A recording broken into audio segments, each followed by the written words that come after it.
वृंदावन की सुबह हमेशा की तरह थी। राधे राधे के स्वर और भक्तों की आस्था से भरी गलियां। लेकिन इस बार वातावरण में एक हल्की सी उदासी घुली हुई थी, क्योंकि प्रेमानंद महाराज की पदयात्रा, वो यात्रा जो हर सुबह भक्तों को ऊर्जा और भक्ति से भर देती थी, अब अनिश्चित काल के लिए बंद कर दी गई थी।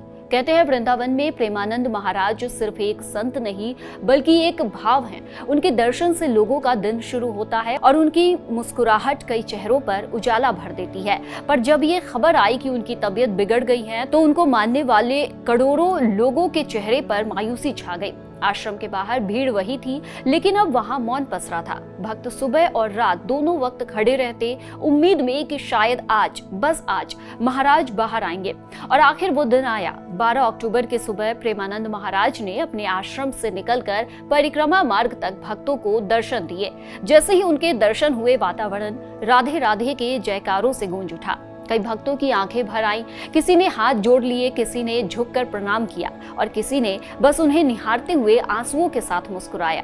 फिलहाल पदयात्रा अभी भी स्थगित है, लेकिन भक्तों के चेहरों पर थोड़ी उम्मीद लौटी है। इसी बीच सोशल मीडिया पर एक वीडियो ने भक्तों के दिलों में राहत की लहर दौड़ा दी।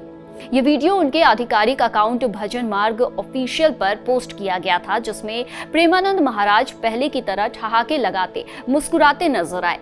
वो वही निश्चल मुस्कान थी जिसने हजारों दिलों में फिर से उम्मीद जगा दी।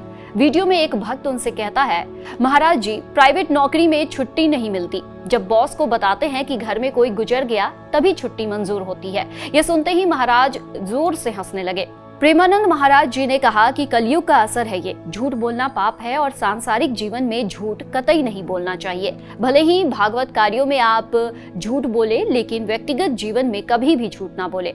अगर भागवती कार्यों के लिए हम कहीं झूठ बोल देते हैं तो कोई परेशानी नहीं, मगर सांसारिक कामों के लिए अगर आप झूठ बोल रहे हैं तो ये पाप है।